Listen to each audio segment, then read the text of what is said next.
This is CBN NewsWatch. And thank you so much for joining us for this first edition of CBN NewsWatch on Friday, March 1st. I'm Ephraim Graham. Ahead today, was President Trump's summit with North Korean dictator Kim Jong-un a success or failure? We're going to take a look at that question and the issue of human rights and the persecution of Christians in North Korea.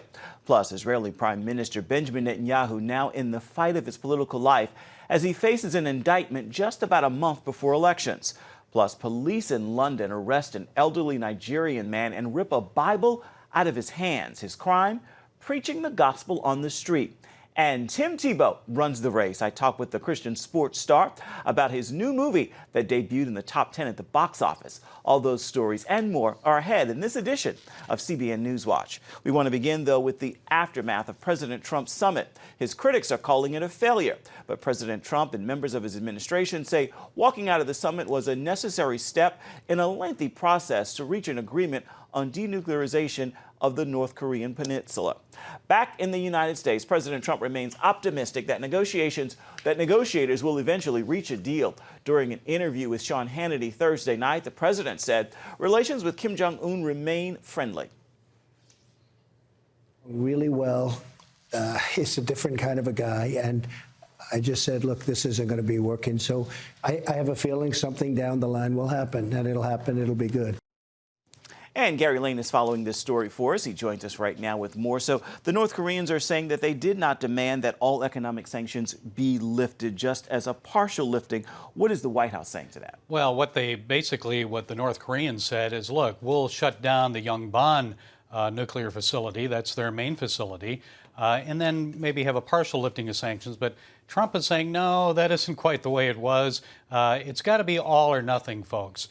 You wanted all sanctions lifted for that, but you've got to shut everything down. So what good is it, Ephraim, if you have Yongbyon shut down, but you have other development around the country going on? That makes sense. Now, we know that you reported on the Reagan-Gorbachev summit back in 1986. It was held in Iceland. Remind us what happened there and explain why walking out in Hanoi reminds you of that. Well, that was in Reykjavik, Iceland, and Ronald Reagan walked out of that summit. He cut it off because Mikhail Gorbachev wanted an end to Star Wars. He said, look, we'll dismantle all of our nuclear weapons.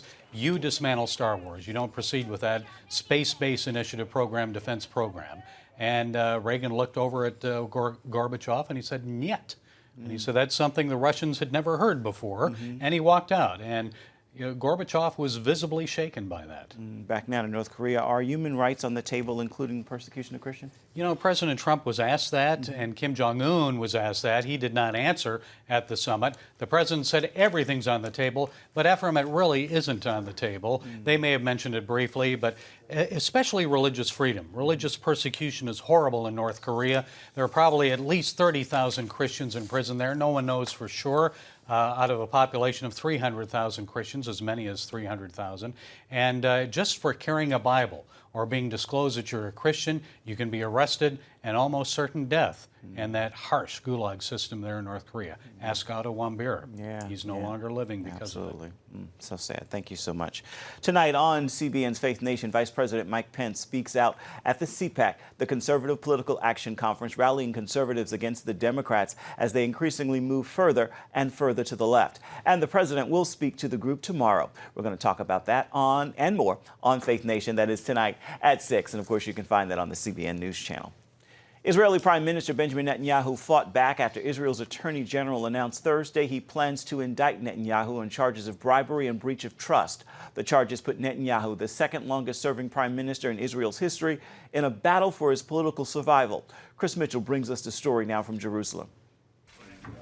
Israeli Prime Minister Benjamin Netanyahu went on national TV to defend himself. The left is doing this because they know they can't beat us at the ballot box. They simply can't beat us at the ballot box. For 3 years, they have been carrying out a political pursuit against us, an unprecedented hunting expedition with one goal: to topple the right-wing government led by me, and to bring to power the leftist party of Lapid and Gantz. Netanyahu said the left put enormous pressure on Israel's Attorney General to influence the elections, and felt confident he'd be vindicated. I tell you, the citizens of Israel, this house of cards will collapse. I am absolutely certain of that. I am certain of it 4,000%. I plan on serving you and the state as prime minister for many years. Netanyahu's main challenger, retired General Benny Gantz, said Netanyahu had to go. People of Israel, tonight, with the publication of the recommendation of the Attorney General, and in these circumstances this has happened, sitting with Benjamin Netanyahu in the same government is off the table. I call on you, Benjamin Netanyahu, from here tonight, to come to your senses, show responsibility, and resign from your post. Israel's Attorney General Avihai Mandelblit announced he would indict Netanyahu in 3 ongoing investigations. In the most serious case, Netanyahu is suspected of firing Israel's communications ministry director in exchange for favorable coverage in one of Israel's top news sites. We are entering uncharted waters. An incumbent prime minister was never indicted in Israel's history as he was still serving as prime minister. From a legal perspective, nothing will change in the immediate term before the decision on the indictment is final. Once the decision is final, there's legal ambiguity on whether the prime minister can remain in office or not. And Chris Mitchell joins us now from Jerusalem. So, Chris, can you walk us through what these indictments mean for Netanyahu, both legally and politically? Okay, first legally, it looks like right now Netanyahu will have time to refute these charges. That could take 6 months to a year. So that's what's happening literally. You know, technically the Attorney General didn't indict him. He just said, I will intend to indict as long after Netanyahu presents his defense. Politically, it's a whole different story, and Ephraim, it has a lot to do with the numbers. Before the announcement, the numbers of this blue and white party were going to be more than Netanyahu's Likud party. It was 36 to 29. The polls said if Netanyahu is indicted, what happens then? It goes up to 44 to 25. So the blue and white party, Benny Gantz, you just saw in that package, right now looks like he could actually form a government. If Netanyahu Likud party doesn't get enough votes to go over the 60 or 61 seat threshold to form a government, it could be in the next election that Netanyahu won't be able to form a government. That would be a huge blow for Netanyahu and for the right here in Israel. Chris, Jared Kushner is traveling through the Middle East to get support for the Trump administration's peace plan. What do you think are the possibilities of the so-called deal of the century bringing an end to the Israeli-Palestinian conflict? I really don't think the chances are very good right now, Ephraim, partly because the Palestinian Authority, Mahmoud Abbas, they seem definitely against this plan. The bright silver lining in this plan is that it seems to involve many of the Sunni Arab nations like Saudi Arabia, Egypt, Jordan. They seem to be on board. However, it looks like that it's not going to pass muster. The bright news is something we reported on last year, an economic forum between Palestinians and Israeli businessmen, face-to-face, business-to-business, people-to-people relationships that seem to be growing, and that's one thing, a bright sign in spite of this peace plan that may not work here in Israel and in the Palestinian areas. Chris, Syria and Russia just demanded the U.S. completely pull out of Syria. What does this mean for the people of northeast Syria? And I understand there's also an Esther fast by many Christians around the world going on now for this region. Can you tell us about that as well?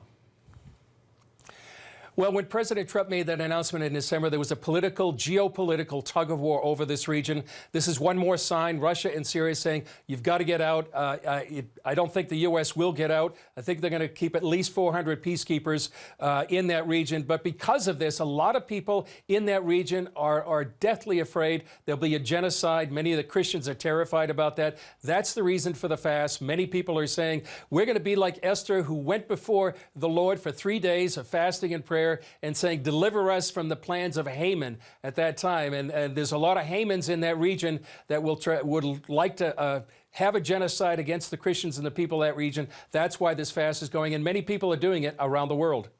So, Chris, what's ahead for this week's Jerusalem Dateline?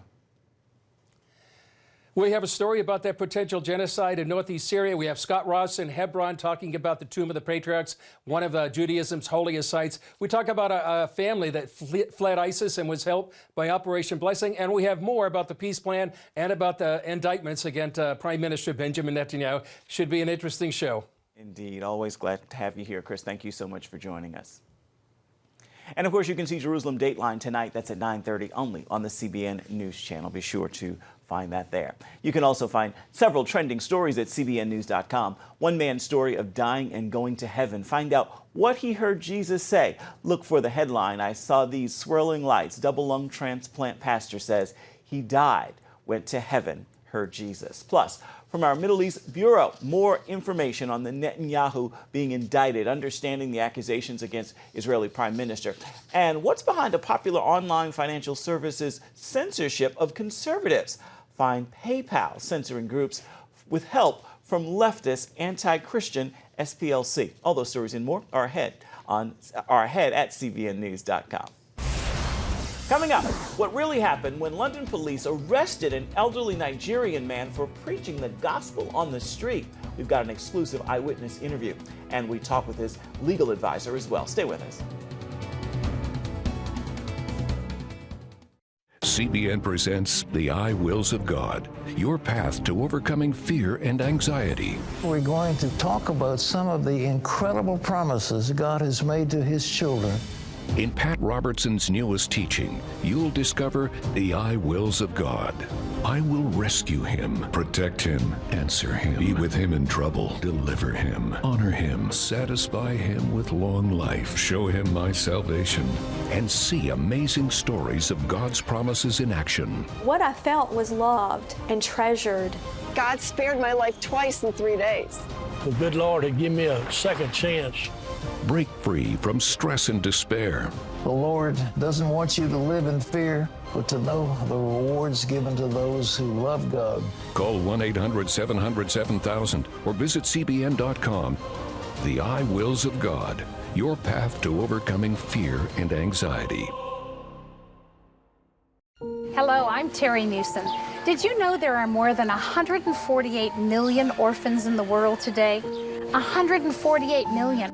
But it was 3 little girls that taught me about the plight of orphans. My husband and I spent nearly a month immersed in the daily activities of a Ukrainian orphanage as we waited to adopt 3 sisters. I saw firsthand the utter loneliness, the pain of rejection, and the overwhelming desire to be loved. That experience changed me forever. And out of it grew a ministry from my heart called Orphan's Promise. Today, we're helping orphans and vulnerable children in more than 50 countries worldwide. Thousands of children are now in safe homes. They're being educated, and they're learning life skills. I'm asking you to join with me and become family to these children. Will you call the number on your screen right now? Because every child deserves a chance to be happy. Britain was once home of world missions, but today, increasingly, it's becoming hostile to the gospel. Now, London police are under fire for arresting an elderly Nigerian man for preaching on the streets of London. Adele Hurd has this story. I can be arrested if you want. His name is Preacher Alu. He's a London street preacher who was arrested last Saturday for breach of the peace and Islamophobia. Phone video of his arrest was spread worldwide on social media. The woman who shot the video, Ambrosine Shitrit, spoke to CBN News in this exclusive interview. A man with a hoodie was trying to humiliate, to be aggressive towards this Christian street preacher. I could see that he was a Muslim man because he was talking about, no, Allah is the right way. But London police didn't arrest the Muslim man threatening a Christian preacher. They arrested Preacher Alu. Britain is officially a Christian nation, but if someone is street preaching and another person complains about it, British police are quick to move in. You're preaching. I'm going to require you to go away. You can never. Okay, then I will arrest you for a breach of peace. Plain and simple. What breach of peace? It's what you're doing at the moment. You're causing problems, you're disturbing people's days, and you're breaching their peace. But Shitrit says the only person being disturbed by Preacher Alu was the Muslim man. Nobody was offended by the preaching. Nobody. Andrea Williams of the Christian Legal Center is advising Preacher Alu of his legal rights. This was completely an overreach of their authority. There was no basis upon which to arrest Pastor Alu. One of the officers even ripped the Bible from Preacher Alu's hands. Don't take my Bible away. Preacher Alu was reportedly driven out of the area and, in the words of the police, de-arrested and dumped in an area without money to get home. Williams said she's not sure if Preacher Alu will bring charges against the police.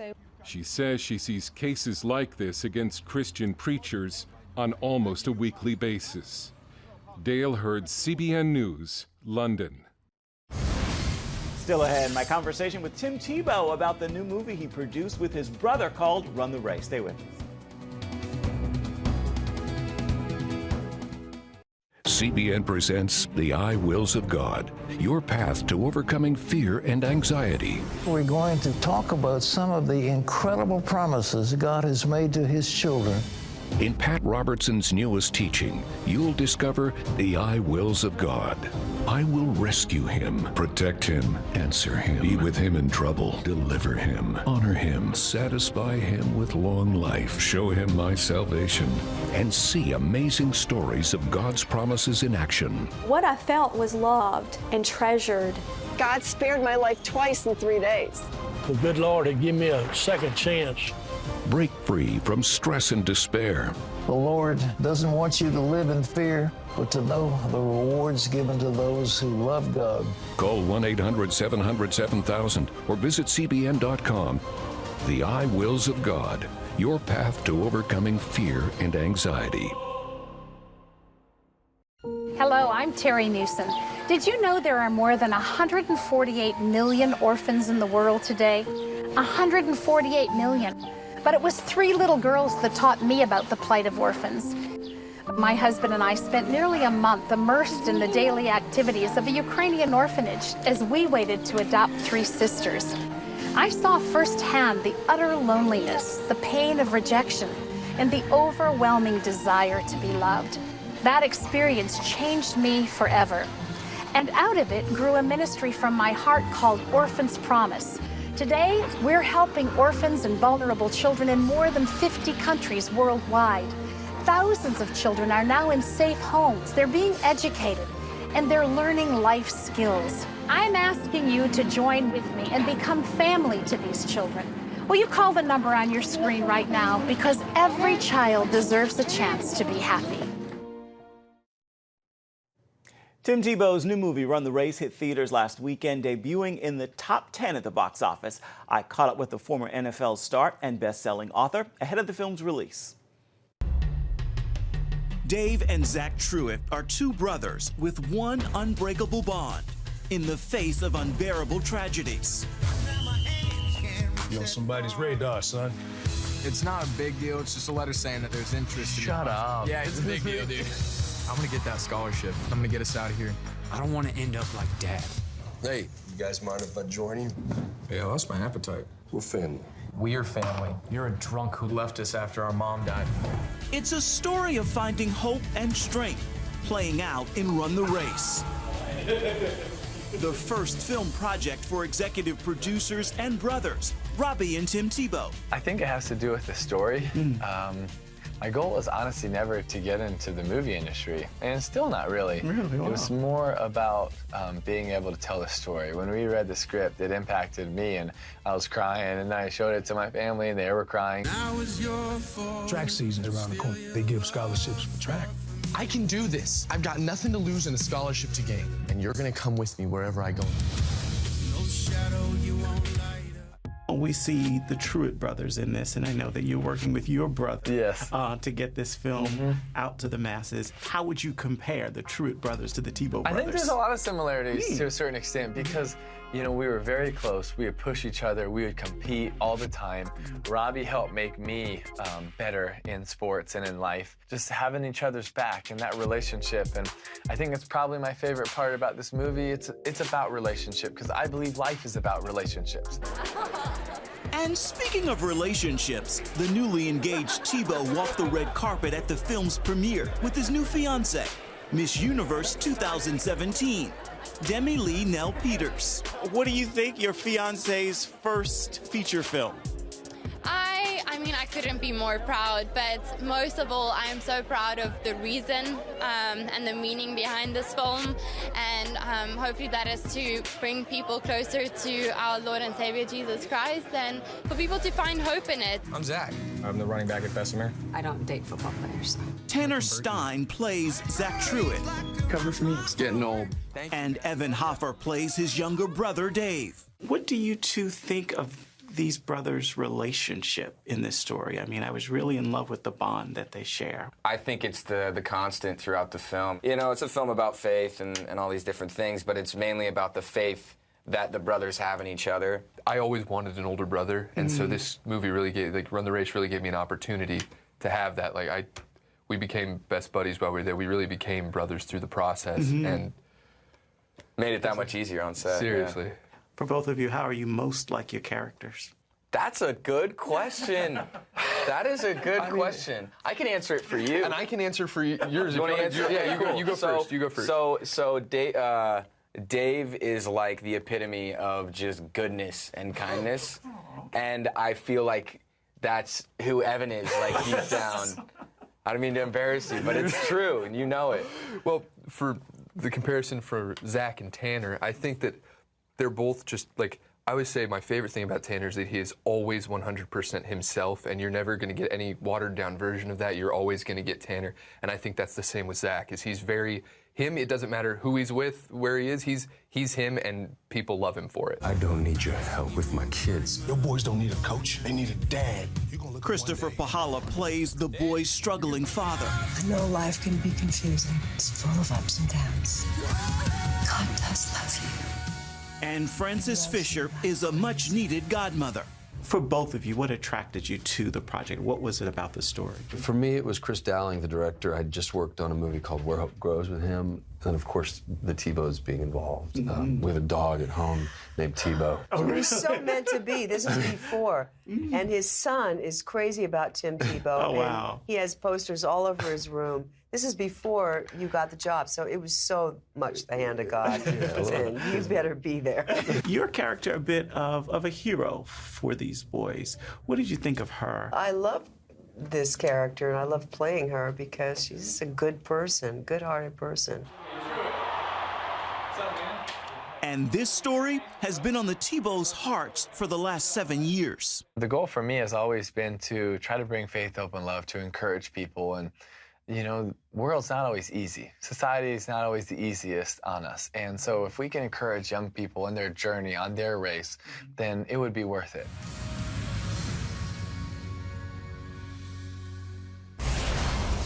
Coming up, a friendly review of the sports comedy Fighting With My Family. It's in theaters right now, based on a true story, with Dwayne "The Rock" Johnson. Stay with us. CBN presents The I Wills of God, your path to overcoming fear and anxiety. We're going to talk about some of the incredible promises God has made to his children. In Pat Robertson's newest teaching, you'll discover the I wills of God. I will rescue him, protect him, answer him, be with him in trouble, deliver him, honor him, satisfy him with long life, show him my salvation, and see amazing stories of God's promises in action. What I felt was loved and treasured. God spared my life twice in 3 days. The good Lord had given me a second chance. Break free from stress and despair. The Lord doesn't want you to live in fear, but to know the rewards given to those who love God. Call 1-800-700-7000 or visit CBN.com. The I Wills of God, your path to overcoming fear and anxiety. Hello, I'm Terry Newsom. Did you know there are more than 148 million orphans in the world today? 148 million. But it was 3 little girls that taught me about the plight of orphans. My husband and I spent nearly a month immersed in the daily activities of a Ukrainian orphanage as we waited to adopt 3 sisters. I saw firsthand the utter loneliness, the pain of rejection, and the overwhelming desire to be loved. That experience changed me forever. And out of it grew a ministry from my heart called Orphans Promise. Today, we're helping orphans and vulnerable children in more than 50 countries worldwide. thousands of children are now in safe homes. They're being educated, and they're learning life skills. I'm asking you to join with me and become family to these children. Will you call the number on your screen right now? Because every child deserves a chance to be happy. The latest movie from Dwayne "The Rock" Johnson is a sports comedy based on a true story dealing with professional wrestling. Here's a family-friendly look from Focus on the Family.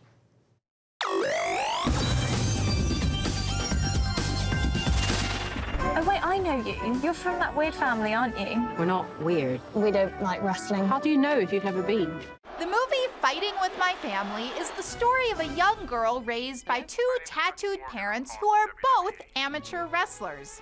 In their home, you didn't just squabble with an older sibling. You had to learn and fight with all the right in-ring pummeling techniques. You really want to choke her out in a lot of fingers? Yeah. Now pull it tight. Oh, yeah. Now she's in trouble. So young Saraya knew pretty early on that her life was going to be a little different than most of the other kids. By the age of 18, Saraya is almost as passionate about the throws, leaps, punches, and high-flying body slams of wrestling as her parents are. But then, when she gets a shot at maybe climbing up that ladder to the pros, Saraya realizes that things aren't always as easy as they look in the ring. You're not just doing this for you. You're doing it for the family.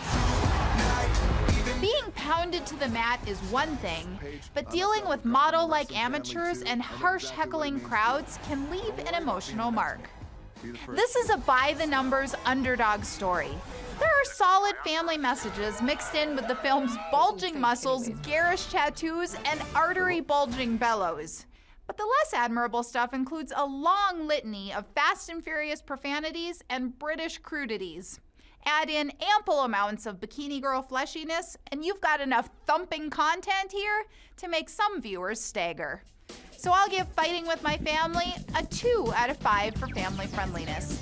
For an in-depth review on this film or anything else at your local box office, visit us at PluggedIn.com. Plugging you into the movies, I'm Cheryl Wilhelmy from Focus on the Family's Plugged In Movie Review.